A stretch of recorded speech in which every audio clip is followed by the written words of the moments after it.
Good afternoon friends. Lot of my clients ask कि तुम हमेशा पैसा डालने के लिए बोलता है, इन्वेस्टमेंट के लिए बोलता है, कभी बोलता नहीं है निकालने के लिए। तो आज मैं इसी विषय पे आप लोग के साथ बात करूँगा 2 से 3 मिनट। पहला चीज़, मैं मार्केट के हिसाब से कभी डालने या निकालने नहीं बोलता, क्योंकि मार्केट प्रिडिक्शन करना किसी के लिए भी प्रैक्टिकल पॉसिबल नहीं है।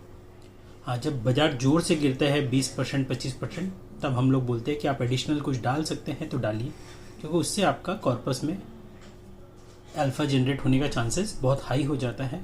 जो हम लोग बोलते हैं एवरेज रिटर्न 12 से 15 आता है, वो आपका 15 से 18 होने का चांसेस बढ़ जाता है। दूसरा चीज़, अब निकालना कब है, तो हम बिलीव करते हैं कि गोल बेस्ड फाइनेंशियल प्लानिंग करे client rather than predicting market. इसका मतलब ये हुआ कि आपके लाइफ के जो गोल्स है, जैसे एक रिटायरमेंट एक गोल है, आपके बच्चों की मैरिज एक गोल हो सकती है, बच्चों की शादी एक गोल हो सकती है, आपका घर लेना एक गोल हो सकता है। उस गोल को कब पूरा करना है, क्या प्लानिंग है, कितने रुपए चाहिए लगेंगे आपको, और आज से वो गोल कितना दूर है, उस हिसाब से मंथली कितना इन्वेस्ट करेंगे तो वो गोल पूरा हो जाएगा। तो जब वो गोल पूरा होता है तब आप वो पैसा निकाल सकते हैं। अब मैं इसे एग्जाम्पल से समझाता हूँ, मैं अपने ऊपर लेके। अब मेरी डॉटर आज 9 साल की है।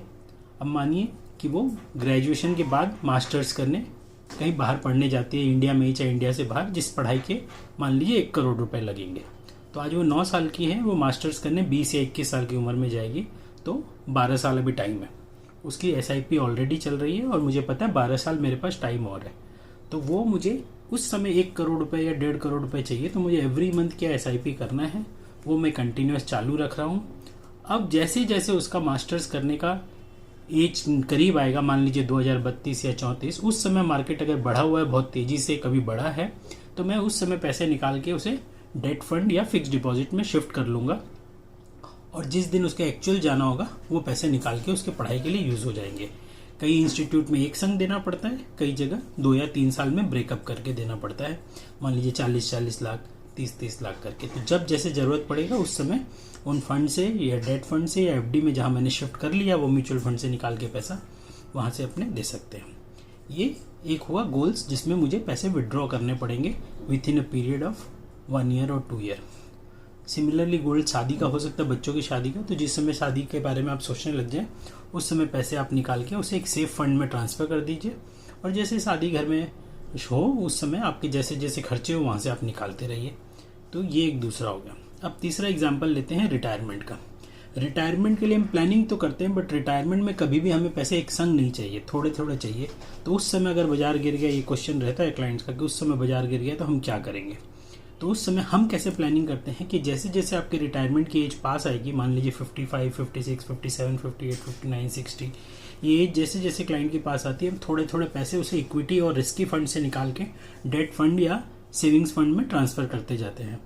तो आपका जैसे ही आप एक 60-65 होंगे और आप बोलेंगे मुझे और रिस्क नहीं लेना है मार्केट में, वो पूरे के पूरे पैसे आपके डेट फंड में आ जाएंगे, जहाँ पे आपको कंफर्म रिटर्न मिलेगा उस समय के इंटरेस्ट रेट के अनुसार, जो कि आज के दिन 5 to 6% है।